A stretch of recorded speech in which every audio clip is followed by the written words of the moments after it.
सहनावतु सहनौ भुनक्तु सह वीर्यं करवावहै तेजस्विनावधीतमस्तु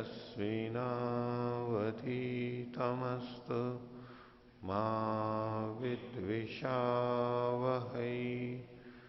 ओम शांति शांति शांति।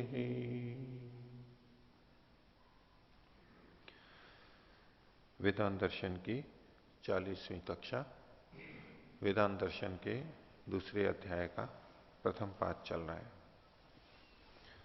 इसमें परमात्मा को जगत की उत्पत्ति का निमित्त कारण कहा और उस प्रसंग में प्रश्न उठे कि परमात्मा का क्या प्रयोजन है इस सृष्टि को बनाने के लिए।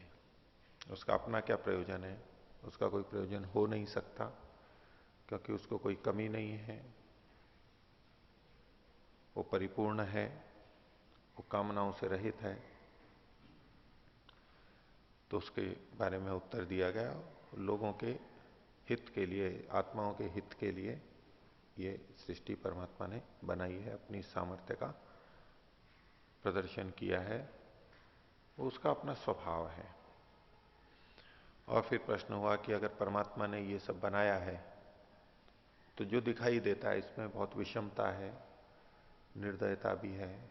जीवों के साथ में कैसी कैसी घटनाएं घटती हैं, कैसे तड़पते हैं, दुर्घटनाएं हो जाती हैं, रोग हो जाते हैं, वियोग होते रहते हैं, अभावों से ग्रस्त रहते हैं, जैसे तैसे जीवन जीते हैं, मुश्किल से जी पाते हैं, तड़पते हैं। तो ये निर्दयता का भी दोष उस पर आता है कि उसने ऐसी चीजें बनाई जहां ये सब कुछ होता है, क्योंकि वो बनाने वाला है। ये दोष आता है। तो उसके भी उत्तर दिया गया है कि ये परमात्मा अपनी इच्छा मात्र से ही ऐसा नहीं करता है, वो कर्मानुसार कर्म सापेक्ष करता है। जो वो करता है वो कर्म सापेक्ष करता है, इसलिए ये दोष परमात्मा पे नहीं आता।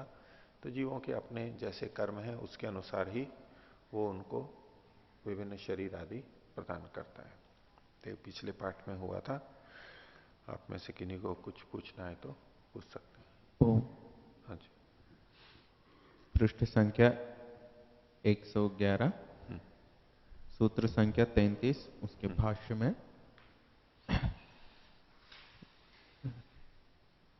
जी ये कहा गया है, एक उदाहरण दृष्टांत देते हुए, परमात्मा का कोई प्रयोजन नहीं है सृष्टि रचना में कहा गया है।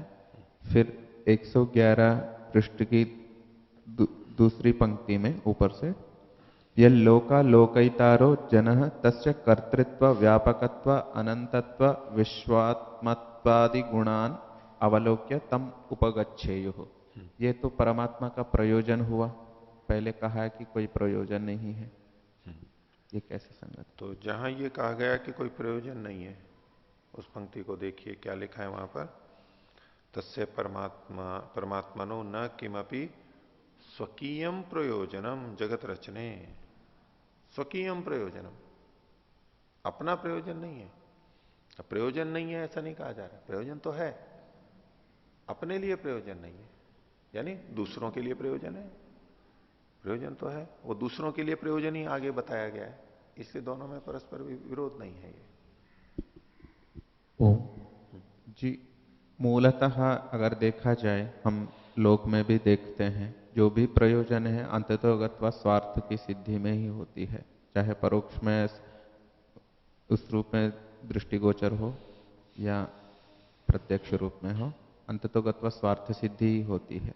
हम किसी की सहायता कर रहे हैं, वो कुछ ना कुछ हमारा स्वार्थ ही हो छुपा हुआ होता है, इस प्रकार। ठीक है, लोक के अंदर इस तरह से हम तत्वतः मूलतः जो आप कह रहे हो, तो ये एक स्थूल उदाहरण दिया जा रहा है समझाने के लिए। तो तत्वतः आध्यात्मिक दृष्टि से सूक्ष्मता में जाके उत्तर नहीं है ये, कि जैसे लोक में कोई किन्हीं को भोजन करवा देता है, अब वो अजनबी व्यक्ति हैं, पता ही नहीं है कौन है ये, कहाँ जाएंगे, दोबारा मिलेंगे नहीं मिलेंगे, कोई उनसे सीधे सीधे कोई प्रयोजन नहीं होता है। कपड़े पहना देते हैं, कंबल उड़ा देते हैं सर्दियों में इत्यादि, ऐसे ही प्याऊ खोल दिया, अब कौन आकर के पी के जा रहा है कुछ पता ही नहीं है उनको, बस खुलवा दी उन्होंने। तो इस दृष्टि से उनसे कोई प्रयोजन नहीं होता है। जिसके प्रति उपकार किया जा रहा है उससे बदले में कोई प्रयोजन नहीं होता, उससे बदले में कोई प्रयोजन नहीं होता। इतने अंश में इसको प्रयोजन रहित उपकार करने वाला महापुरुष लोग ऐसा करते हैं। जो सैनिक हैं वो देश पे बलिदान हो जाते हैं या फांसी चढ़ जाते हैं क्रांतिकारी, उससे उनको अपने को कुछ नहीं मिलता है, उनका तो शरीर ही चला गया, अब क्या लेंगे वो, दूसरों के लिए कर लेते हैं। तो ऐसे परमात्मा दूसरों के लिए करता है। ये जो सारे उदाहरण दिए जाते हैं, उपमा दी जाएगी परमात्मा के समझाने के लिए, दृष्टांत दिए जाएंगे, वो सभी हीनोपमा ही होंगे। परमात्मा को समझाने के लिए जितनी भी उपमाएं किसी भी गुण की दी जाएगी, वो परमात्मा के समान भी नहीं हो सकती और परमात्मा से बढ़ करके भी नहीं हो सकती, क्योंकि उसके समान कोई है ही नहीं जो हम कैसे उपमा देंगे। लेकिन समझाना तो पड़ता है, समझाने के लिए कुछ दृष्टांत उपमा हम करेंगे, प्रयोग करेंगे, उदाहरण देंगे, तो वो कम ही होगा, हीन ही होगा। तो ये जो उदाहरण दिया गया ये हीनोपमा का है, परमात्मा के संबंध में हीनोपमा ही होगी। और उस हीनोपमा को देख करके हम कहने लगे जैसा उपमा में, जैसा दृष्टांत में है बिल्कुल वैसा ही परमात्मा में होगा, ये नहीं है। दृष्टांत का एक अंश लिया जाता है, दूसरे अंश हम नहीं लेना चाहते, पूरा तो घट भी नहीं सकता, और इस बिंदु पर परमात्मा के साथ तो वो चीजें घटेंगी नहीं। तो इसलिए दृष्टांत में जैसा है वैसा का वैसा वहां पर है, ये हमें नहीं समझना चाहिए। और कोई? ठीक है, आपको हो गया? और कोई? जय जी, इसी सूत्र में ये पहले और तीसरे की व्याख्या में थोड़ा सा भेद स्पष्ट नहीं हो रहा है। पहली व्याख्या में तो लोकवत का मतलब लिया था इन्होंने, लोक के समान, लोक का अर्थ लोक के समान। और तीसरी व्याख्या में लोक का मतलब लिया लोक के प्रयोजन वाला। और लीला कैवल्यम, ये लीला कैवल्यम जीवों को मुक्ति की तरफ ले जाना, दूसरों का हित करना, वो तो दूसरा अर्थ हो ही गया। तो पहले में तो कहा जैसे संसार में श्रेष्ठ लोग दूसरों के कल्याण के लिए, अपने स्वार्थ से रहित दूसरों के कल्याण के लिए कार्य करते हैं, ऐसे परमात्मा ने भी अपने सामर्थ्य का प्रदर्शन किया है, अपने लिए नहीं दूसरों के लिए। ये तो पहला अर्थ है। और दूसरे में लोकवत का मतलब वाला है, लोगों के प्रयोजन वाला है परमात्मा का ये लीला कैवल्य। ये जो शक्ति प्रदर्शन है लोगों वाला है, लोगों के प्रयोजन वाला है। तात्पर्य अंत में भले ही एक ही निकल के आ रहा है, लेकिन प्रारंभिक जो अर्थ होगा, पहले में दृष्टांत दिया जा रहा है लोक के समान, दूसरे में लोक के लिए, लोक के प्रयोजन के लिए ऐसा अर्थ किया गया है, इसलिए अंतर है। शब्दार्थ जो किया जा रहा है उसमें अंतर है, तात्पर्य भले ही एक ही निकल के आएगा। ठीक है, और कोई?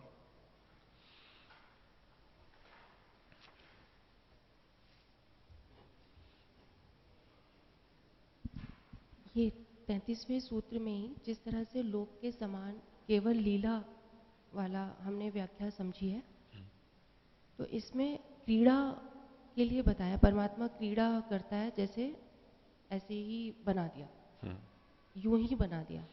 एक व्याख्या इस तरह से इसमें निकाली है, बाकी दो कैवल्य के लिए कि मोक्ष की तरफ ले जाने वाली है। तो हम पहली वाली व्याख्या को क्या इसमें खंडित समझें या उसको भी मानकर चल रहे हैं? खंडित नहीं कर रहे हैं ये, लेकिन तीन तरह से, तीनों में से कोई सा भी अर्थ ले सकते हैं इस सूत्र का। एक ही अर्थ नहीं, भिन्न भिन्न अर्थ इनको प्रतीत हो रहे थे, इसलिए इन्होंने कई लिख दिए। और एक अर्थ से पूरे संतुष्ट न होके कि भाई शायद इसमें किसी को लगे कि परम ऐसा है, तो वो अन्य चीजें भी साथ में जोड़ देते हैं कि उससे शायद किसी को संतुष्टि हो जाए, किसी को वो अर्थ अधिक संगत लगे। तीनों ही घटा सकते हैं, और किसी किसी को कोई विशेष अर्थ संगत लगता है तो वो उस तरह से ले सकता है। लेकिन पीछे वाला जो है, पिछले वाला सूत्र, उसमें न प्रयोजनवत्वात्, प्रयोजन वाला नहीं है परमात्मा। तो चूंकि प्रयोजन वाला नहीं है इसलिए वो सृष्टि की रचना नहीं कर सकता। पृष्ठभूमि में आक्षेप ये है इसलिए हम जो भी अर्थ करेंगे वहां ये तात्पर्य तो आना चाहिए कि परमात्मा बिना प्रयोजन वाला होते हुए भी सृष्टि की रचना क्यों कर देता है, ये बिंदु तो आना ही चाहिए। प्रयोजन वाला यानी कोई भी कार्य अपने प्रयोजन वाला होता है, यानी स्वप्रयोजन वाला होता है, ऐसा प्रथम आक्षेपकर्ता का अभिप्राय है। और परमात्मा चूंकि प्रयोजन वाला नहीं है, उसमें कामना नहीं है, न्यून नहीं है, इसलिए वो सृष्टि की रचना नहीं कर सकता, ये उसका कथ्य था। इस तरह से उसने आक्षेप किया था। तो अब ऐसा सूत्र होना चाहिए, ऐसा उत्तर होना चाहिए, सूत्र का अर्थ बहुत संगत अधिक है, जिससे परमात्मा का सृष्टि कर्तृत्व सिद्ध होता हो, अपना प्रयोजन न होते हुए भी। क्योंकि अकाम और न कुतश्चन होना, ये तो शब्द प्रमाण हमें मिल ही रहे हैं, इसका तो कहीं निषेध नहीं होना चाहिए। इसको मानते हुए भी परमात्मा क्यों सृष्टि की रचना कर देता है, वो बात इस सूत्र से निकल करके आएगी 33वें से, वो अर्थ इस प्रसंग में संगत है। तब अब तो क्रीड़ा वाली ही बात ज्यादा सिद्ध होगी कि उसको वो कौन सी बात? क्रीड़ा यूं ही उसने बना दिया।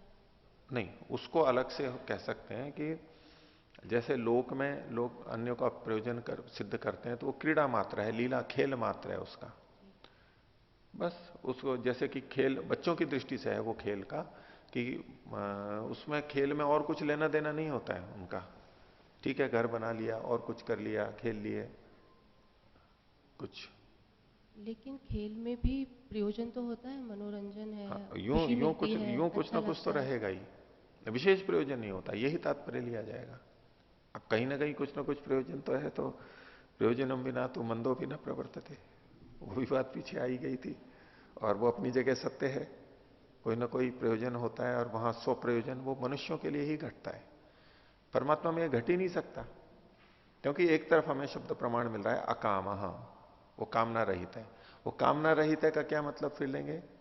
सृष्टि की रचना भी कर रहा है और कामना रहित भी है। अगर कामना रहित है तो वो अपने लिए भी कामना से रहित है, और कामना मात्र से रहित है, दूसरे के लिए भी कामना से रहित है। ये तात्पर्य भी ले सकते हैं ना अकामा से, अपने लिए भी नहीं है कामना और दूसरे के लिए भी नहीं है, वो कामना मात्र से ही रहित है। पर वो भी संगति नहीं घटेगी, क्योंकि सृष्टि की रचना तो वो कर रहा है। दूसरी तरफ देखेंगे कि सृष्टि की रचना कर रहा है, कुछ कार्य कर रहा है, तो उसमें अपना कुछ ना कुछ प्रयोजन होता है। तो सृष्टि रचना को देख के परमात्मा का अपना प्रयोजन क्या ढूंढेंगे हम? कोई मिलता ही नहीं है, और निश्चयता आ रहा है कि वो नहीं है। तो अब अकाम और सृष्टि रचना, इन दोनों को देखते हुए क्या संगति लगेगी? नहीं तो एक का खंडन होने वाला है, एकदम सीधे सीधे अर्थ लेंगे तो कोई इसको विरोध के रूप में प्रस्तुत कर सकता है। लेकिन ये जो शैली है, इसमें दोनों वक्ता दोनों बातें कह रहा है, शास्त्र में दोनों बातें मिल रही हैं, इसका मतलब अब हमारे को किसी एक को भी खंडित नहीं करना है, ऐसा अर्थ यहां पर मिलेगा। किसी में भी विरोध ना आए, ऐसा हमारे को अर्थ निकलेगा, और वो वही निकलता है कि कामना नहीं है मतलब अपने लिए कामना नहीं है। सृष्टि रचना करता है, वो प्रयोजन वाली है, अन्यों के प्रयोजन वाली है, तो अकाम भी हो गया, अपने लिए कामना नहीं है। तो अपने लिए नहीं है मतलब दूसरे के लिए, और चूंकि दूसरे के लिए कामना है, इसलिए उसका सृष्टि रचना का भी प्रयोजन पूरा हो जाता है। सृष्टि का बनाने का कुछ भी कर्म करने के पीछे उसका प्रयोजन होता है, तो दूसरों का प्रयोजन हो जाता है। तो बस इसी बात को यहां पर बताना चाहते हैं। तो अपनी दृष्टि से वो क्रीड़ा मात्र है, कुछ भी नहीं है। भाई खेल में कोई लेन देन नहीं होता है, बच्चों के खेल में। अब वो मत लीजिए कि वही प्रसन्नता होती है, खेल में मनोरंजन होता है, उसको छोड़ दीजिए। वैसा जो लेन देन होता है, बड़ों के खेल में लेन देन होता है, बहुत पैसे इधर उधर होते हैं, उस तरह से नहीं। बच्चों में अब कोई हार गया जीत गया, वहां तो हार गए जीत गए तो बहुत बड़ी बात हो जाती है, पदक मिलता है, धन मिलता है। बच्चों के खेल में कोई जीता और हारा, उसमें क्या फर्क पड़ा है? कोई 1 रुपया भी इधर उधर नहीं हुआ, बस केवल ऐसे ही, तो फिर भी बराबर ही है। तो उस भाव से इस लीला को लेंगे, ये परमात्मा की लीला है, क्रीड़ा है, बस एक क्रिया है उसकी, लेकिन निष्प्रयोजन वो भी नहीं है, वो अन्यों के हित के लिए है। तब इसको इस तरह से भी ले सकते हैं, दोनों व्याख्याएं खंडित भी ना हो और एक हो जाए। और पीछे हम बात कर रहे थे कि उपकरणों की आवश्यकता भी पड़ती है, तो यानी कि उसने खेल उसके लिए एक मात्र क्रीड़ा है, उसके लिए कोई बहुत अधिक महत्वपूर्ण उसमें श्रम की आवश्यकता नहीं। उसको श्रम कर नहीं करना पड़ता। एक तो होता है हम बहुत प्रयत्न से कार्य करते हैं, सायास करते हैं, बहुत मेहनत पड़ती है, पसीना होता है, कठिनाई से हम कार्य को करते हैं। एक काम, जिस काम को हम बड़ी सरलता से करते हैं उसके लिए भी कहते हैं ये तो मेरे बाएं हाथ का खेल है। अब बाएं हाथ का खेल है का क्या मतलब है? आसान है, लेकिन उसमें कोई प्रयत्न नहीं होता, ये भी मतलब नहीं है। मैं बड़ी सहजता से कर लूंगा। जैसे खेल खेलना सहज होता है, उसमें कठिनाई नहीं होती है। दाएं हाथ से तो फिर भी थोड़ा गेंदों को उछाल रहे हैं तो आसानी रहती है वो, और बाएं हाथ से भी कर पा रहा है मतलब बहुत सरल चीज है। कोई कार्य हम दाहिने हाथ से करते हैं तो बहुत कुशल होता है, तो दाएं हाथ से ही करना होता है। जिस काम को हम बाएं हाथ से भी करने लग जाएं तो मतलब वो तो उसके लिए बहुत सरल है वो चीज। हम ऐसी सरल चीजें बाएं हाथ से, जिस हाथ से अभ्यस्त नहीं है उससे भी कर लेते हैं, तो बाएं हाथ का खेल है वो। खेल मतलब वहां उसके लिए बहुत सरल है, बहुत सरलता से कर लेता है, कोई कठिनाई नहीं है। ये अर्थ भी लिया जा सकता है। लिया जा सकता है, लेकिन ये पिछले प्रसंग से जुड़ना चाहिए। जी, तब हम इसको दोनों। सामर्थ्य प्रदर्शन मात्र है। इस सत्यार्थ प्रकाश में भी महर्षि दयानंद उस प्रसंग में लिखते हैं कि सृष्टि रचना क्यों की परमात्मा ने, तो उसमें एक है कि उसने अपने सामर्थ्य का, शक्ति का को अभिव्यक्त किया, प्रकाशित किया है। वो कहे कि उन्होंने वो भी उस तरह का भी उदाहरण दिया है कि यदि नेत्र नहीं देखते तो फिर नेत्र की सार्थकता क्या थी? अगर परमात्मा सृष्टि की रचना नहीं करता तो फिर उसकी सामर्थ्य की सार्थकता क्या थी? उस रूप में भी है कि वो सार्थक होता है इस तरह से दूसरों के लिए। नहीं तो ठीक है, अपनी शक्ति सामर्थ्य है, अपने पास है, उसको कोई कमी नहीं है, कुछ मिलना नहीं है, लेकिन उस शक्ति की सार्थकता दोनों की दृष्टि से कुछ भी नहीं हो पाएगी। तो सृष्टि बनाता है तो उससे दूसरों को सार्थकता भी होती है, उसकी अपनी सार्थकता हो जाती है, उसका हित, उससे दूसरों का हित हो जाता है। तो प्रयोजन वाली बात जोड़ते हुए इनको आप मिला करके भी करना चाहते हैं कर सकते हैं। हाँ धन्यवाद। ठीक है, आगे चलते हैं।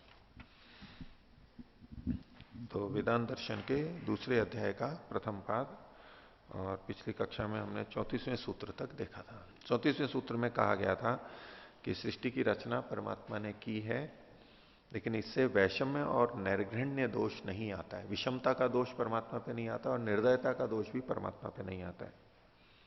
क्यों? क्योंकि सापेक्षत्वात्, ये सापेक्ष होता है, कर्म सापेक्ष होता है। तथा ही दर्शयति, जैसा कि शास्त्र में निर्देशन भी मिलता है। इसके ऊपर आगे की चर्चा की जा रही है कि अगर कोई ये कहे, पहले कर्म के सापेक्ष ये दोष हटा दिए थे वैषम्य और नैर्गण्य, तो कर्म की सापेक्षता से ये होता है, तो वे कहे कि नहीं, कर्म तो इसमें कारण नहीं हो सकता है। कर्म यानी कर्मानुसार ये सृष्टि बनी है और हमें विभिन्न भोग मिले, ये कर्मानुसार नहीं हो सकता। क्यों नहीं हो सकता? उसके लिए उसका कारण है कुछ। तो कहा न कर्म अविभागात इति चेत, कर्म इसमें कारण नहीं हो सकता है। वैषम्य और नैर्घण्य में या विषमता और इस तरह की स्थितियों में कर्म कारण नहीं हो सकता है। क्यों? अविभागात, विभाग ना होने से। विभाग का मतलब है यहां पर, एक तो है कार्य रूप, एक है कारण रूप प्रकृति। ये दो विभाग हो गए, कारण रूप प्रकृति, एक कार्य रूप प्रकृति। कि इस सृष्टि में हमें जीवों में, उनके भोगों में भिन्नता दिखाई दे रही है। इसका कारण क्या है? पीछे का जो कहते हैं कर्म का, तो बोले कि इसका तो विभाग था ही नहीं, अविभागात, अविभाग होने से। यानी कार्य तो पहले था ही नहीं, शरीर तो पहले था ही नहीं। जब शरीर नहीं था तो कर्म कहां से आ गए? भाई आप ये कहना चाहते हो कि ये जो विचित्रता दिख रही है भोगों की, वैषम्य दिख रहा है, वो कर्मों के कारण है। तो पहले क्या होना चाहिए? कर्म पहले होने चाहिए, ये भोग पहले होना चाहिए, कर्म पहले होने चाहिए। लेकिन कर्म कब करेगा कोई व्यक्ति? जब शरीर आदि मिलेंगे। तो जब शरीर आदि मिले तो फिर वो भोग ही हो जाएगा। तो कर्म से पहले, ये जो भोग है इससे पहले कर्म होना चाहिए, लेकिन उससे पहले तो, भोग से पहले तो ये शरीर था ही नहीं। जब ये कर्म के अनुसार शरीर मिले उससे पहले तो अविभाग था, विभाग था ही नहीं। विभाग मतलब एक कार्य जगत की उत्पत्ति, तो कार्य जगत तो था ही नहीं। ये तो अब हुआ है ना, उससे पहले केवल कर्म थे। तो फिर जब अविभाग था यानी कार्य जगत नहीं था, तो फिर कर्म भी नहीं हो सकते। तो पहले कार्य जगत को हटाया, कार्य जगत हटाया तो कर्म नहीं रहा, और कर्म नहीं रहा तो फिर ये भी कर्म के अनुसार ये वैषम्य नहीं हो सकता, कर्म सापेक्ष नहीं हो सकता। ऐसा यदि कोई कहे तो बोले न अनादित्वात्, इसके तो, इस जगत के तो, कर्म के तो और आत्मा के तो अनादि होने के कारण से, अनादिकाल से चला आ रहा है, यही उसका उत्तर बनता है। तो भाष्य देखिए, न कर्म अविभागात इति चेत, कर्म इसमें कारण नहीं है अविभाग होने से, यह हेतु है उसका। भाष्य, जगत वैविध्य कर्म निमित्तम न भवितुम अर्हति, जगत की जो विविधता है, भिन्नता है, वैषम्य है, उसमें कर्म कारण नहीं हो सकता। कुतः, क्यों? सृष्टि प्राग अविभागात, सृष्टि के पहले अविभाग होने से। अब अविभाग क्या है उसको खोल रहे हैं। सृष्टि पूर्वम नहीं खलु जीवात्मान शरीर युक्ता आसन, इस सृष्टि के पहले तो जीव शरीर युक्त थे नहीं, क्योंकि शरीर तो सृष्टि से ही बनता है, कार्य से ही, कार्य जगत से ही बनता है। तो फिर कैसे ये युक्त होगा? कर्म कारण नहीं हो सकता। और शरीरम अंतरेण न कर्म संभवती, शरीर के बिना कर्म ही संभव नहीं है जीवात्मा का। तदानीम तु ते परमात्मनि तादात्म्यंगता आसन, उस समय वो कहां थे? ये जीवात्माएं परमात्मा के तादात्म्य में थे, परमात्मा के में लीन थे बस। कार्य जगत से तो उनका कोई संपर्क था नहीं, तो परमात्मा में ही लीन थे, तादात्म्य को प्राप्त हुए थे। तादात्म्य मतलब तद्रूप हो गए थे, तद्रूप अवस्था में थे, एक तत्व की प्राप्ति थी ऐसा। अद्वैत वाला अद्वैत ये तादात्म्य नहीं है, मतलब उसमें लीन थे ये। इति चेत उच्चेत तरही न वक्तव्यम, ये कहना ठीक नहीं है। क्यों? अनादित्वात्, किसके अनादि होने से? तो उन्होंने कहा जीवात्मानो अनादय संति, जीवात्माएं अनादि है। तेषाम कर्मा भी अनादि, और उनके कर्म भी अनादि है। कर्म जीवात्माओं के कर्म कब से हुए? पहली बार ऐसा कुछ नहीं कह सकते। जीवात्माएं अनादि है तो उनके कर्म भी अनादि है, प्रवाह से अनादि है कर्म।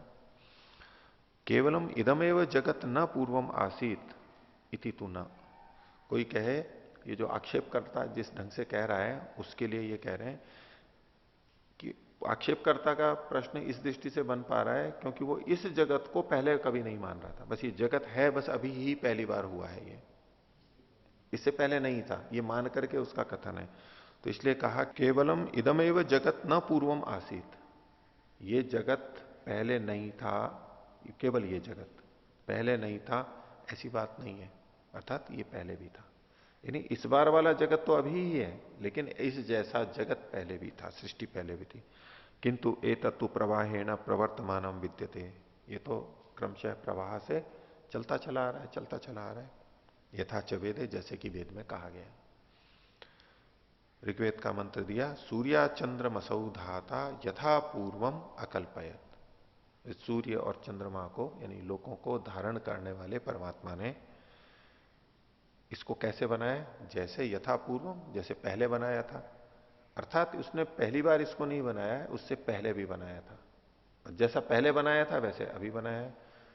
तो इस सृष्टि में जो विचित्रता है उससे पहले भी सृष्टि थी। पूर्व पक्षी जो कह रहा था इससे पहले तो शरीर ही नहीं थे, तो कर्म कहां से होंगे? तो इससे पहले भी शरीर थे और वहां भी कर्म थे, और उसके अनुसार यहां पर प्राप्ति हो रही है। तस्मात् कर्मापेक्षम जगत वैविध्यम न अनेन परमात्मनि दोष लेशस्यापि प्रसंग, तो कर्म की अपेक्षा है, और कर्म की अपेक्षा के कारण ही जगत में विविधता है, और जगत की विविधता कर्मापेक्ष है तो परमात्मा पे दोष नहीं आएगा। यदि जगत की विविधता कर्मापेक्ष नहीं है तो परमात्मा पे दोष आएगा। परमात्मा पे प्रशंसा भी हो सकती है, कोई देखो इसको इतना धन दे दिया, इसको राजा बना दिया, इसको इतना स्वस्थ सुंदर बना दिया, बुद्धिमान बना दिया, इस रूप में प्रशंसा भी हो सकती है अगर कर्म निरपेक्ष परमात्मा ने दिया कि तूने बहुत दया की मेरे ऊपर। लेकिन दोष भी तो आ सकता है, जो विपरीत स्थितियां हैं, न्यूनता है, क्षीणता है। लेकिन यदि कर्म सापेक्ष इसको मानते हैं तो परमात्मा पे कोई भी दोष नहीं आएगा। पक्षपात का दोष नहीं आएगा, अन्याय का दोष नहीं आएगा। तो ये सूत्रार्थ हो गया। अब इसमें विवेचना कर रहे हैं, अत्र शंकर भाष्ये अनादित्वात इत्यस्य, सूत्र में जो अनादित्वात हेतु दिया गया था उसके बारे में, इत्यस्य अनादित्वात संसारस्य इत्यर्थो विहितो नैष सम्यक। अनादित्वात, किसके अनादि होने से? तो इन्होंने कह दिया संसारस्य, संसार के अनादि होने से। अब यदि ये अनादि का मतलब सदा से बस ऐसा ही है, कुटस्थ, तो ये दोष बनेगा। तो अनादित्वात संसार से इत्यर्थो विहितो, ये अर्थ ठीक नहीं है। क्यों? संसार प्रवाहेण अनादिर न तो स्वरूपतः। यदि अनादित्वात संसार से यहां स्वरूपता अर्थ लिया जा रहा है, वो ही मान करके यहां पर खंडन किया जा रहा है कि संसार अनादि तो है लेकिन प्रवाह से अनादि है, स्वरूप से अनादि नहीं है। कोई ये कहने लगे इस प्रश्न के उत्तर में कि भाई शरीर तो पहले था ही नहीं, तो कर्म कैसे हुए? ये आक्षेप आए तो कहे नहीं, शरीर तो पहले से था। बोले सृष्टि तो पहले से थी नहीं, फिर कर्म कैसे किया? नहीं, सृष्टि तो पहले से ही थी, अनादिकाल से। जैसा कि बहुत से ये मानते भी हैं कि सृष्टि की उत्पत्ति कभी भी नहीं हुई और न ही इसका प्रलय होगा। न उत्पत्ति हुई न से, बस ये तो ऐसे ही चलती रहेगी, ऐसे ही चलती रहेगी। न तो सृष्टि होती है न प्रलय होता है, ऐसा जो लोग मानते हैं। परिवर्तन तो होता रहता है लेकिन ये चलता रहेगा। तो ऐसा माने तब भी ये दोष नहीं आएगा। सृष्टि की विचित्रता क्यों? भाई ये तो बनी हुई थी, शरीर आदि भी थे, तो कर्म भी हो गए थे और कर्म के अनुसार फिर आगे चल रहा है। तो उन्होंने कहा कि स्वरूपता अनादि नहीं है, प्रवाह से है। किंतु वैषम्य नैर्गण्य दोष परिहाराय नैतत् समाधानम पर्याप्तम। लेकिन हमें समाधान तो किसका करना था? परमात्मा पे जो वैषम्य और नैर्गण्य का दोष आ रहा था, विषमता करने वाला और निर्दयता का दोष आ रहा था, अन्यायी का दोष आ रहा था, उसका समाधान इतने मात्र से नहीं होता। यदि हम संसार को अनादि कह लें और कर्म को ना कहें तो ये दोष नहीं हटेगा, क्योंकि हमने संसार को अनादि कह दिया और कर्म को माना नहीं तो दोष आ जाएगा। यतो ही यावता जीवात्मनाम अनादित्व न स्वीक्रियेत तावन न उक्त दोष परिहार संभवती। इसमें जीवात्माओं का अनादित्व भी स्वीकार करना होगा। केवल जगत का अनादित्व मान लेंगे इससे बात नहीं बनेगी। तो इन्होंने जीवात्माओं का अनादित्व क्यों नहीं माना? जीवात्माओं का अनादित्व क्यों नहीं माना? यदि जीवात्माओं को अनादि मान लेते तो फिर जीवात्मा अद्वैत नहीं कर। अद्वैत के अंदर तो जीवात्माएं कब से आई? परमात्मा से अलग हुई हैं तब से जीवात्माएं हुई हैं। उससे पहले तो वो जीवात्मा नहीं थी, वो तो परमात्मा ब्रह्म था। तो ये जो टुकड़ा आया और फिर एक दिन वो ब्रह्म में विलीन भी हो जाएगा, यानी जीवात्मा का अपना स्वतंत्र अस्तित्व नहीं रहेगा, उस दृष्टि से वो समाप्ति भी हो रही है। तो उसलिए वो उसको अनादि नहीं कहना चाह रहे हैं यहां पर। तो लेकिन इनका भाष्य में ब्रह्ममुनि जी का कहना है कि जीवात्माओं को अनादि माने बिना ये दोष परमात्मा से हट नहीं सकता। यदि जीवात्माएं सादी हैं तो दोष आएगा कि परमात्मा ने क्यों ऐसा कर दिया, किसी को कुछ किसी को कुछ कर दिया, जब इनके पहले से कर्म ही नहीं थे, ये सब पहले से ब्रह्म ही थे, तो परमात्मा ने ये सब क्यों दे दिया? ब्रह्म ने अपने ही अंशों को ऐसा ऐसा क्यों बना दिया, किसी को कुछ किसी को कुछ, भेद क्यों कर दिया उसने? उसका क्या आधार है? तो जीवात्मा नाम अनादित्व न स्वीक्रियेत तावत न उक्त दोष परिहार संभवती तदित्थम जीवात्मानो अनादयो न स्वीक्रियन तदा। तो इस प्रकार से जब जीवात्माओं का अनादिपन न स्वीकार किया जाता है तो वैषम्य नैर्गण्य इति पूर्व सूत्रे शंकर भाष्य समाधान परम उद्धृतम प्रमाण वचनम। तो ये जो वैषम्य नैर्गण्य सूत्र के ऊपर शंकर भाष्य में भी जो प्रमाण प्रस्तुत किए गए वही है जो ब्रह्ममुनि जी ने दिए हैं। कौन से? पुण्यो वही पुण्य न कर्मणा भवती पापा पापे न तो इति न संगच्छते। ये जो उन्होंने वहां पर समाधान दिया, समाधान तो ठीक दिया, लेकिन यदि जीवात्माओं का नित्यत्व नहीं स्वीकार करते हैं तो ये समाधान भी वहां व्यर्थ है। क्यों? क्योंकि यदि जीवात्मा को नित्य नहीं मानते यानी वो तो कभी से उत्पन्न हुआ, आया, अस्तित्व में आया, तो अब जो उसमें भिन्नता है उसका कारण क्या है? वो कर्म के अनुसार तो मान नहीं सकते, क्योंकि वो तो था ही नहीं पहले, जीवात्मा खुद ही नहीं था, तो कर्म को कैसे मान सकते हैं? लेकिन यदि जीवों को हम अनादि मान लेते हैं, तब तो प्रवाह से अनादि, उससे पहले उससे पहले उससे पहले हम वो कर्म की एक श्रृंखला स्वीकार कर सकते हैं, लेकिन इसमें तो स्वीकार नहीं कर सकते। तो इसलिए जो वो समाधान पुण्य वही पुण्य ने लोग को दिया था, अगर आत्मा को नित्य नहीं मानते तो वहां वो भी संगत नहीं लगेगा, जबकि वो खुद वहां दे करके आए हैं। अन्यच्च तत्रैव उक्तेना, और दूसरा वहां जो इनके द्वारा एक वाक्य कहा गया, एक वाक्य जो अभी आगे बोलेंगे उसको अपन बाद में देखते हैं। इति शंकर वचने नापि प्राणिनो जीवात्मानो अनादय संति, इस वाक्य से भी पता लगता है कि जीवात्माएं अनादि हैं। जब वो उस वाक्य को वहां बोल रहे हैं तो यहां भी स्वीकार कर लेना चाहिए। तो कौन सा वाक्य था? स्मृतिरपि प्राणी कर्म विशेष अपेक्षम एव ईश्वरस्य अनुगृहीतृत्व निगृहीतृत्व च दर्शयति। स्मृति मतलब शास्त्र भी प्राणियों के कर्म विशेष की अपेक्षा से ही ईश्वर का अनुगृहीतृत्व, यानी अनुग्रह रूप, यानी तो कुछ सुख देना या साधन देना, हित करना, और निगृहीतृत्व मतलब है दुख देना या सुख को छीन लेना, यानी सुख और दुख दोनों देना। ये दर्शयति दिखाता है, स्मृति दिखाती है कि परमात्मा कर्म सापेक्ष ये साधन देता है। परमात्मा कर्म सापेक्ष इन साधनों को देता है, ये स्मृति है। तो बोले ये तो तभी घट सकता है जब आत्माओं को हम नित्य माने। नित्य मानेंगे तभी उनकी कर्म की श्रृंखला भी हमारे को स्वीकार हो पाएगी। तो इति शंकर वचने नापि प्राणिनो जीवात्मनो अनादय संति, ये अनादि हैं ऐसा, ये शाम कर्म, जिनके कर्म, उन अनादि जीवों के कर्म जगत वैविध्य अपेक्षते, जगत की विविधता के लिए अपेक्षित रखते हैं।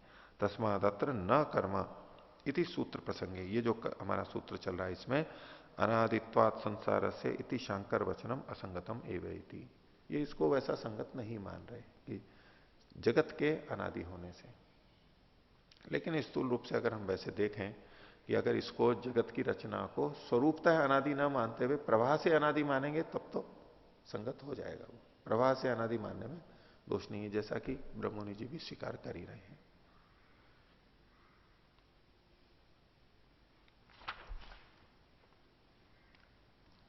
आगे देखिए, और अपनी पुष्टि में कह रहे हैं 36वां सूत्र है, उपपद्यते च अपि उपलभ्यते च, ये उपपन्न होता है, सिद्ध होता है, और ऐसा उपलब्ध भी होता है, शास्त्र में देखा भी जाता है।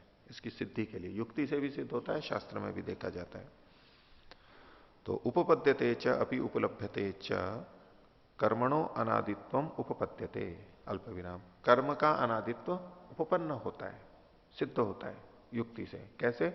तद उपपत्त्या सिद्ध्यति, सिद्ध होता है लेकिन उपपत्ति से, उपपत्ति मतलब युक्ति से, ऊहा से, तर्क से ये सिद्ध होता है। कैसे?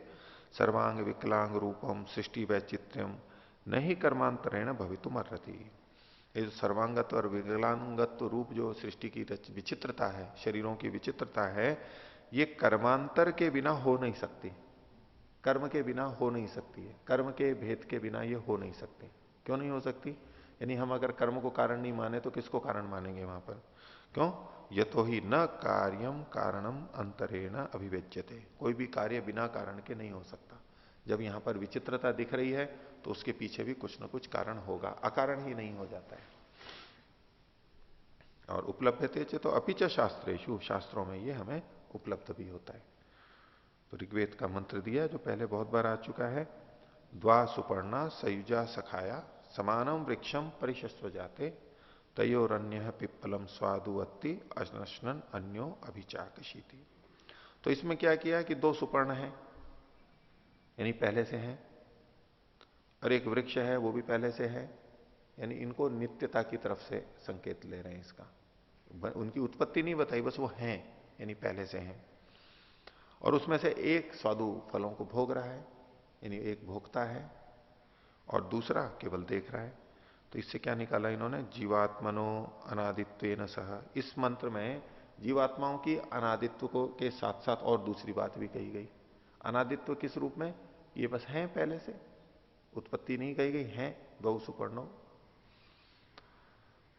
और भोग रूप फल प्रदर्शन, ये जो स्वादु फल को खाता है, इसका मतलब है वो कर्मों के फल को भोग रहा है, ये स्वादु फल हो गया। तो कर्मों का फल भोग का प्रदर्शन भी आ गया। इससे कर्मणों अपनी अनादित्वम प्रतिपादितम भवती। जब जीव पहले से हैं, उनके भोग भी चल रहे हैं, तो कर्म भी उनके उसी प्रकार अनादि होंगे, अनादिकाल से प्रवाह से अनादि चल रहे होंगे। कर्म प्रवृत्तिश्च संस्कारेभ्यो भवती। अब साथ में कुछ और बातें कह रहे हैं कि कर्म की प्रवृत्ति क्यों होती है, कैसे होती है, तो संस्कारों से होती है। जैसे संस्कार होते हैं उसके अनुसार व्यक्ति कर्म करने लग जाता है। तो संस्कारों के विपरीत जाके भी करता है, अच्छे बुरे दोनों ही कर्म, लेकिन संस्कारों के अनुसार जैसा ज्ञान होता है प्राय हम उसके अनुसार ही कार्य करते रहते हैं। कर्म प्रवृत्तिश्च संस्कारेभ्यो भवति संस्कारा वासना इति अनर्थांतरम। संस्कार का मतलब है वासना, या वासना रूप संस्कार को यहां संस्कार शब्द से कहा गया है। तत्र कर्मणो वासना नाम च अनादित्वम प्रतिपाद्यते। और शास्त्र में कर्मों का और वासनाओं का अनादित्व, कि अनादिकाल से हैं, इसको भी प्रतिपादित किया गया है। तो उसके लिए योग दर्शन व्यास भाष्य का वचन दे रहे हैं, अनादि कर्म क्लेश वासना विचित्रा। तो अनादिकाल से चले आ रहे कर्म, क्लेश और वासना, तो कर्म और वासना को यहां पर ये ले रहे हैं। तो ये युक्ति से भी सिद्ध होता है कि बिना कारण के तो ये भेद नहीं होना चाहिए, ये तो युक्ति है। भेद हो रहा है भोगों में तो कुछ ना कुछ कारण होगा, और वो कारण कर्म ही हो सकता है, और कोई कारण नहीं हो सकता है। दूसरा कोई कारण मानेंगे तो क्या मान सकते हैं हम, परमात्मा की इच्छा को मानेंगे, और इच्छा को मानेंगे तो ये इसमें अन्याय का दोष आएगा, पक्षपात का दोष आएगा, किसी को कुछ किसी को कुछ, क्यों ऐसा कर दिया उसने, जो सब आत्माएं उसके लिए समान है, तो ये भेद क्यों कर दिया उसने, परमात्मा पे दोष आएगा। इसलिए वो तो हम मान नहीं सकते, इसलिए कर्म ही मानना होता है, कारण तो होगा ही, और शास्त्र में इसका वचन भी उपलब्ध होते हैं। तो इस प्रकार अब अंतिम सूत्र में इस पूरे प्रसंग को समाधान कर रहे हैं कि सबको हमें मानना होता है, और सबको मानने पर इस सृष्टि की व्याख्या की जा सकती है, नहीं तो व्याख्या नहीं हो सकती। एकांगी व्याख्या केवल ब्रह्म को मानेंगे तो भी व्याख्या नहीं हो सकती, केवल जीवों को मानेंगे तो भी व्याख्या नहीं हो सकती, और केवल प्रकृति को मानेंगे तो भी व्याख्या नहीं हो सकती। इनमें से केवल दो को मानेंगे तो भी समुचित व्याख्या नहीं हो सकती, सबको ही मानना होता है। उसके लिए 37वां सूत्र कहा, सर्वधर्मोपपत्तिश्च। सभी धर्मों की, सभी के धर्मों की उपपत्ति सिद्धि होने से ये जगत की रचना संगत कही जा सकती है। तो सर्वधर्म को खोल रहे हैं। सूत्रकृता, पहले भूमिका बता रहे हैं सूत्र की, अंतिम सूत्र है, सूत्रकृता महर्षि व्यासेन आचार्येण इदानीम सृष्टि रचना विषय रूपोपसंहार क्रियते। सूत्र को रचने वाले महर्षि वेद व्यास के द्वारा, आचार्य के द्वारा सृष्टि रचना रूप जो उनका विषय था उसका उपसंहार किया जा रहा है। कहीं उन्होंने निमित्त कारण को सिद्ध किया, कहीं उपादान कारण को सिद्ध किया, कहीं जीवों को लाए, वो कारण है या नहीं है, ये सारी चर्चा करते हुए उपसंहार करते हैं। क्या उपसंहार क्रियते अनेन सूत्रेण, इस 37वें सूत्र से। उपसंहार क्या है, जगत रचना कार्य परमात्मा एवं केवलम न कारणम। जगत की रचना में मात्र परमात्मा ही कारण नहीं है, किंतु अत्र प्रकरणे सर्वधर्मोपपत्ते हेतोर जगत रचनाया संभवो अस्ति। इस प्रकरण में सबके धर्मों की उत्पत्ति के कारण से जगत रचना का संभव है। सबके धर्म स्वीकार करने पड़ेंगे, सबको मानना पड़ेगा, तब ये जगत की रचना संभव हो सकती है। और वो सबके धर्म कौन कौन से क्या क्या हैं, तो कहा तत्र परमात्मा निमित्त कारणम। परमात्मा निमित्त कारण है, परमात्मा का एक धर्म यहां पर इस तरह से बताया गया। और प्रकृत्याख्यम अव्यक्तम उपादान कारणम, प्रकृति नामक जो अव्यक्त है वो उपादान कारण है, ये उसका धर्म बताया गया, वो भी धर्म चाहिए, दोनों के धर्म चाहिए। और तीसरा जीवात्मा नाम कर्म तत्फल भोग संस्काराश्च जगत रचनायाम अपेक्षन्ते। तो जीवात्माओं के कर्म भी इसमें अपेक्षित हैं, उनके फल के भोग वो व्यवस्था भी चाहिए, और संस्कार भी चाहिए इस जगत की रचना के अंदर, वो भी इसमें कारण बनते हैं। लेकिन जीवात्माएं, उनके कर्म, उनके संस्कार, इनको यदि तीन कारणों में हम बांटेंगे तो ये उपादान कारण नहीं हो सकते। उपादान कारण केवल प्रकृति, और ये निमित्त कारण भी नहीं हो सकते, निमित्त कारण केवल परमात्मा। तो ये तो साधारण कारण हो सकते हैं, केवल सामान्य कारण। कारण तो है क्योंकि इनके बिना, इनके लिए हो रहा है, इनके कर्मों के अनुसार हो रहा है, तो इसलिए कारण तो है ये, लेकिन ये साधारण कारण कहलाते हैं, निमित्त और उपादान कारण में नहीं आएंगे। इन सब की आवश्यकता है, इसीलिए त्रैतवाद को स्वीकार किया जाता है। जगत की ठीक व्याख्या, संगत व्याख्या बिना त्रैतवाद के नहीं हो सकती, अद्वैत में नहीं हो सकती। प्रश्न खड़े ही रहेंगे, कभी समाधान नहीं होगा और अंतर्विरोध होता रहेगा। प्रश्न उठेंगे, उनका समाधान देंगे तो ऐसा समाधान आएगा जो पूर्व सिद्धांतों से विरोध खाएगा, संगत नहीं लगेगा। जो परमात्मा को छोड़ के व्याख्या करते हैं, केवल जीव और प्रकृति को मानते हैं, वहां भी संगत नहीं, वहां भी प्रश्न खड़े रहेंगे। इसलिए तीनों की व्याख्या, तीनों को स्वीकार करना, यही संगत है। हो गया?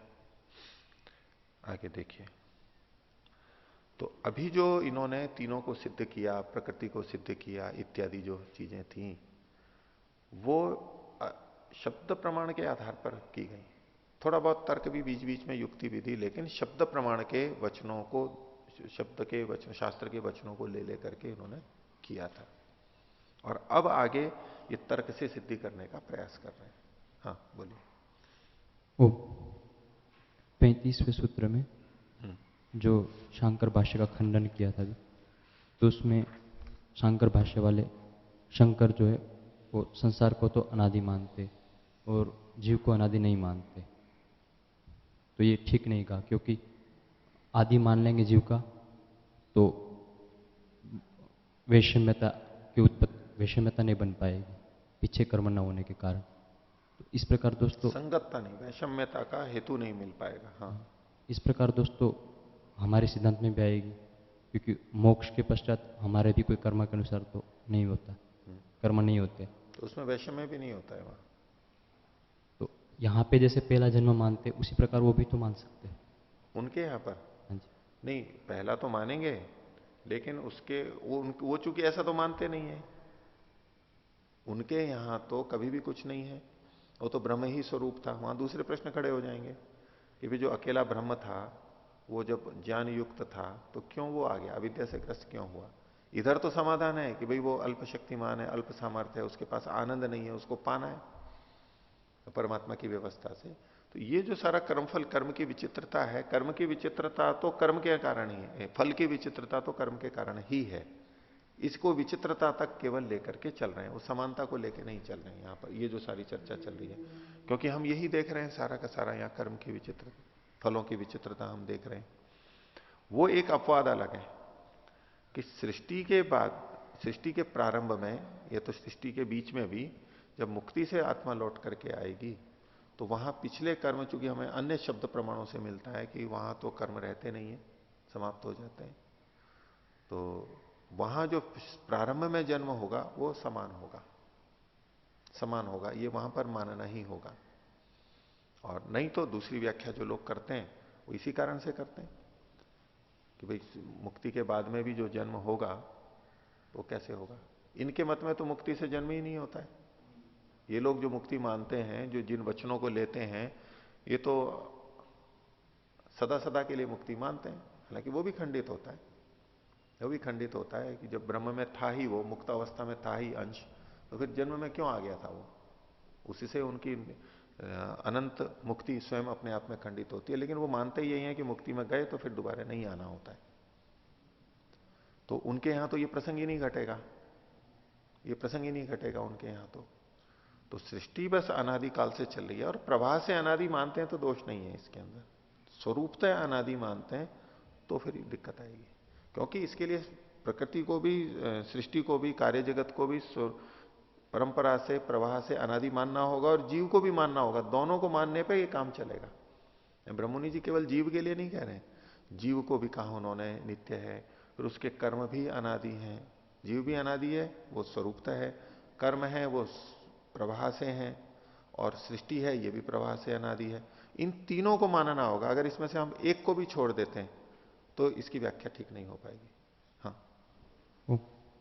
और जो शंकर ने ऐसा भी कहा था अनादित्वात् संसारस्य, तो इस हेतु से भी उसका खंडन कर सकते कि वो संसार को अनादि मान रहा है, अर्थात ब्रह्म से को तत्व अलग मान। ये बात आगे आएगी, इसको इन्होंने ब्रह्ममुनि जी ने भी उद्धृत किया है अगले दूसरे सूत्र के अंत में। क्योंकि उन्होंने सृष्टि को तो मान ही लिया। आपने बिल्कुल ठीक बिंदु पकड़ा कि भाई चलो, आपने सृष्टि को अनादि तो मान ही लिया, और ये सृष्टि अनादि है, ये ब्रह्म से अतिरिक्त है।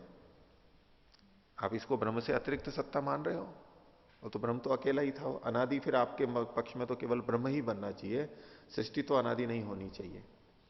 स्वरूपता, स्वरूपता अनादि नहीं, स्वरूपता अनादि मानते ही द्वैत आ जाएगा। जीव को भले ही ना माने, लेकिन द्वैत तो आ ही जाएगा। पर वो प्रवाह से अनादि मानेंगे तो फिर वो जैसे कुछ व्याख्या करते हैं कि भाई ब्रह्म से सृष्टि बनी, फिर ब्रह्म में लीन हो जाएगी, फिर ब्रह्म से बनी, फिर हो जाएगी। इस तरह प्रवाह से तो अनादि है, वो उत्तर देंगे। उसको प्रवाह से तो मानना ही पड़ेगा उनको, नहीं तो उनका पक्ष खंडित होगा ही। ठीक है, आगे देखिए। तो ये दूसरे अध्याय का पहला पाद समाप्त हुआ और दूसरा पाद प्रारंभ होता है। वो पहले पाद में शब्द प्रमाण का अधिक प्रयोग किया गया था।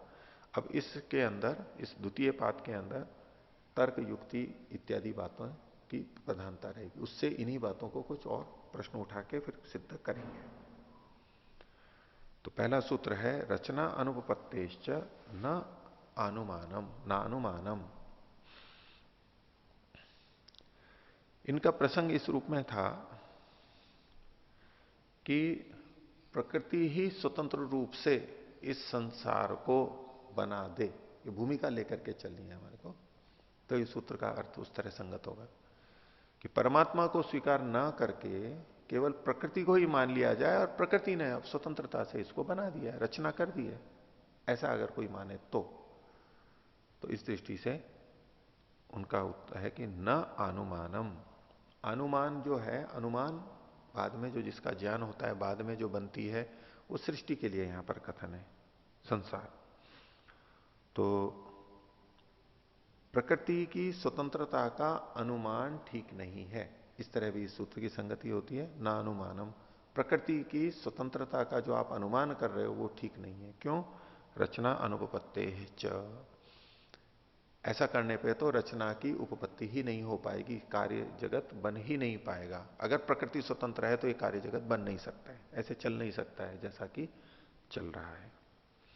देखिए इन्होंने भाष्य में कैसे लिखा है, कोष्टक में लिखा है न अनुमानम। तो इसमें अन्य भाष्यकारों का यहां अभिप्राय है, यहां अनुमानम होना चाहिए, न अनुमानम, अनुमानम की जगह अनुमानम।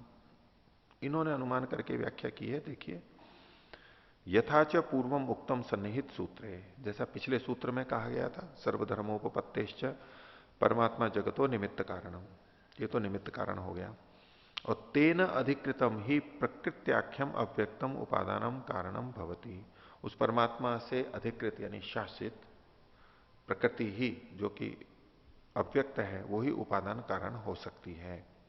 तो तत्व, वो तो तत्व मतलब वो प्रकृति, खलु अनुमानम वस्तु, वो अनुमान की वस्तु है।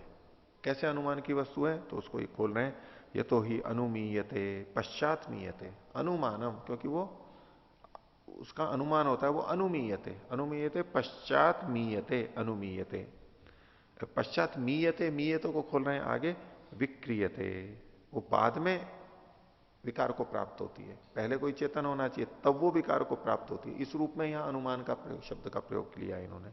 विक्रियते यत तद अनुमानम, जो बाद में मीयते विक्रियते, यत तद अनुमानम, वो अनुमान है। और जो अनुमान ये है, वो तत्कथम अपनी स्वतंत्रम कारणम नास्ति, वो किसी भी तरह स्वतंत्र कारण नहीं हो सकती है। तो जो बाद में बनती है, किसी के बनाने पर बनती है, किसी के अधिकार में बनती है, वो कभी भी स्वतंत्र कारण नहीं हो सकती।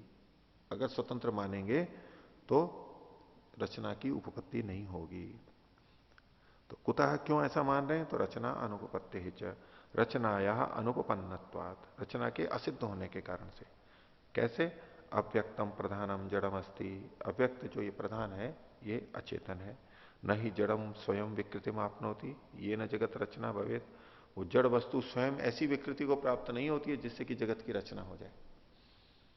अब कई बार जब हम कहते हैं कि प्रकृति विकार को प्राप्त नहीं हो सकती, प्रकृति विकार को प्राप्त नहीं हो सकती यानी विकार मतलब बिगड़ नहीं सकती, तो फिर हम कहने लग जाते हैं कई बार उदाहरण की, देखो ये कोई भी चीज है, मकान बना हुआ है, वो अपने आप विकार को प्राप्त होता है, पड़ा पड़ा, कपड़े हैं और हैं, ढेला है, वो पत्थर हैं, चट्टाने हैं, ये अपने आप विकार को प्राप्त होती हैं, परिवर्तित होती हैं। लोहे में जंग लग जाता है तो प्रकृति में भी अपने आप विकार होता है। तो विकार का यहां तात्पर्य कैसा है? कि जगत की रचना की दृष्टि से ये अपने आप विकार को प्राप्त नहीं हो सकती। ऐसे पड़े पड़े जो विकार होता है, विकृति होती है, उसमें अन्य कई कारण है, उस तरह के वहां उनके धर्म है कि कोई नमी के कारण से जंग लग जाता है लोहे में, ऑक्सीजन होती है, नमी होती है। इसी तरह अन्य चीजों में भी रंग बदल जाता है, पक जाते हैं, सड़ जाते हैं, उसमें कुछ ना कुछ दूसरे कारण होता है, वो व्यवस्था ऐसी है। ये प्रकृति अपने आप नहीं बिगड़ रही है, यूं कुछ व्यवस्थाएं बनी हुई हैं, उसके अंतर्गत ये विकार को प्राप्त होती हैं। लेकिन जब ये कहा जाता है कि प्रकृति अपने आप विकार को प्राप्त नहीं होती, उसका मतलब जगत की रचना की दृष्टि से संदर्भ में ये बात करनी है कि मिट्टी आदि सीमेंट पत्थर रखे हुए वो कभी भी एक मकान नहीं बना सकते, कभी भी एक छोटा सा कमरा नहीं बना सकते। पत्थर के टुकड़े पड़े हुए हों, पूरी सृष्टि में पड़े रहे हों, उसको कैसे भी कुछ भी होता रहे, वो कभी मकान नहीं बना सकते, एक कमरा नहीं बना सकते। व्यवस्थित कमरा, दीवारें हैं और उसमें आले हैं, सामान रखने की वस्तुएं हैं, छत बनी हुई है, खिड़कियां हैं, दरवाजे हैं, नालियां हैं, ऐसा कभी भी नहीं बना सकती रचना की दृष्टि से। रचना की दृष्टि से जो विकार होता है वो जड़ वस्तु में कभी भी नहीं हो सकता। और इस सृष्टि रचना की बात चल रही है, सृष्टि रचना के संदर्भ में ही परमात्मा की सत्ता को स्वीकार करने की बात चल रही है। तो इन्होंने कहा कि ये जो अनुमान है तत्कथम अपनी स्वतंत्रम कारणम न भवती नास्ति कुतः रचनानुपत्तेश्च रचनाया अनुपन्नत्वात् अव्यक्तम प्रधानम जड़मस्ति न ही जड़म स्वयं विकृतिम आपनोति ये न जगत रचना भवे। ये जो जिससे कि जगत रचना हो जाए, ये साथ में जोड़ करके रखना है हमें को।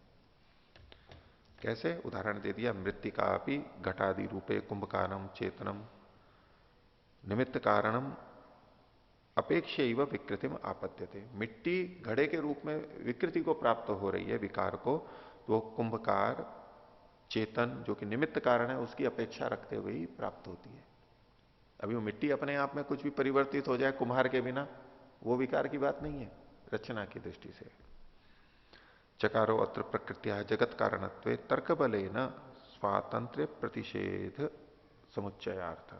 तो सूत्र में जो चकार कहा रचनानुपत्तेश्च, इसका इन्होंने तात्पर्य लिया कि प्रकृति के जगत रचना के कारणत्व में, कि प्रकृति जगत की रचना में कारण होती है, उसको तर्क बल से उसकी स्वतंत्रता के प्रतिषेध के समुच्चय के लिए, कि प्रकृति जगत की रचना में कारण तो है, लेकिन जो निषेध किया जा रहा है चकार से, वो उसकी स्वतंत्रता का निषेध किया जा रहा है, वो स्वतंत्र रूप से ऐसा नहीं करती है। तो जब ये कहा तो पूर्व पक्षी कह रहा है नहीं, प्रवृत्ति तो होती है। जब ये कहा स्वतंत्रता नहीं है, नहीं प्रकृति में प्रवृत्ति नहीं होती है, तो पूर्व पक्षी कह रहा है दूसरे सूत्र की भूमिका, ननु प्रकृतो प्रवृत्ति शक्ति रस्ती, प्रकृति में तो प्रवृत्ति की शक्ति है, तया सा प्रवर्तमाना सती जगत रूपम धारयति इति अत्र उच्यते। प्रकृति में प्रवृत्ति है, क्रियाएं देखी जाती हैं, तो उसी प्रवृत्ति से प्रवृत्त होती हुई वो जगत के रूप को धारण कर लेती है, जगत रूप में आ जाती है, ऐसा कोई कह सकता है। तो उसके लिए उत्तर है यहां पर दूसरे सूत्र में प्रवृत्तेश्च, इस प्रवृत्ति के भी, और इसमें पीछे से इन्होंने नकार को लिया है। भाष्य देखिए, चकारात रचना अनुपत्तेश्च इत्यतो अनुकृष्यते। चकार जो है प्रवृत्तेश्च, तो रचना अनुपत्तेश्च ये भी वहां पर खींचा गया है, और नकारोपी तत्सन्नियोग है ना स्वतः एवं आगच्छति। रचनापुपत्तेश्च न, तो न भी इसके साथ साथ यहां अनुवृत्ति ले रहे हैं, खोल रहे हैं इसको। जड़े अव्यक्ते प्रकृत्या के न ही प्रवृत्तिया संभवो भवितुम अर्हति। जड़ अव्यक्त प्रकृति नामक जो है उसको, उसमें प्रवृत्ति का संभव नहीं है। क्यों? प्रवृत्ति ही चेतन धर्म, प्रवृत्ति तो चेतन का धर्म है। तस्य ज्ञान पूर्वकत्वात्, क्यों वो चेतन का धर्म है प्रवृत्ति? क्योंकि प्रवृत्ति ज्ञान पूर्वक होती है, सोच समझ करके होती है, तो ये प्रवृत्ति होती है। प्रवृत्ति मतलब किसी लक्ष्य विशेष को रख करके और हम इच्छा अनिच्छा पूर्वक जो प्रयत्न करते हैं वो प्रवृत्ति है। वो बिना ज्ञान के नहीं हो सकती है, और जड़ में ज्ञान नहीं होता है। पुनः कथम सा जीवानाम भोगाय नाना भोग पदार्थेषु परिणता स्यात्। तो जब उसमें चेतनता नहीं है, ज्ञान नहीं है, तो कैसे वो जीवों के भोग के लिए भिन्न भिन्न भोगों के रूप में प्रकट होवे? बोले आचार्य जी, इसमें कहा गया कि प्रकृति में प्रवृत्ति नहीं होती है जड़ होने से। तो योग दर्शन में जब चौथे पाद में सूत्र आया था कि प्रकृति स्वयं प्रवृत्त होती है, धर्मादि सिर्फ निमित्त होते हैं उसका आवरण हटाने के लिए, तो प्रकृति स्वयं अपना कार्य करती है, तो उसमें भी ईश्वर का निषेध, ईश्वर का कोई प्रसंग नहीं आया था। बाधाओं के हटने से जी ये प्रवृत्ति अपने आप स्वतः प्रवृत्ति होती है, क्षेत्रिकवत जो कहा गया था, तो उसका परमात्मा का उल्लेख भले ही नहीं आया वहां पर, लेकिन ये प्रवृत्ति क्यों हो रही है? प्रकृति अपने आप आती है, वहां अपने आप का मतलब है कि हमारे द्वारा उसको उसका प्रवर्तन नहीं होता है। किसान उस पानी को पौधों के अंदर नहीं चढ़ाता है, वो पानी ऐसा है पहले से, इतना मात्र कि हम नहीं करते, वो प्रकृति का आपूर्त तो स्वतः होने लगेगा। लेकिन परमात्मा की व्यवस्था का निषेध नहीं है, ये भी कर्म सापेक्ष होते हैं और परमात्मा की व्यवस्था से ऐसा हमें मिलता है। तो वो वहां भले ही नहीं लिखा है, लेकिन हम पूरे वांग्मय को देखते हैं तो इसलिए वो अर्थ तो वहां लेते ही है।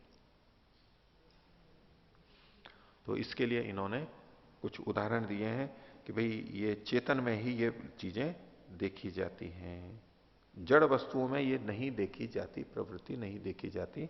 इस सबको ये आगे उदाहरण के रूप में आगे बताएंगे। आज का पाठ इतना ही रखते हैं। प्रणव।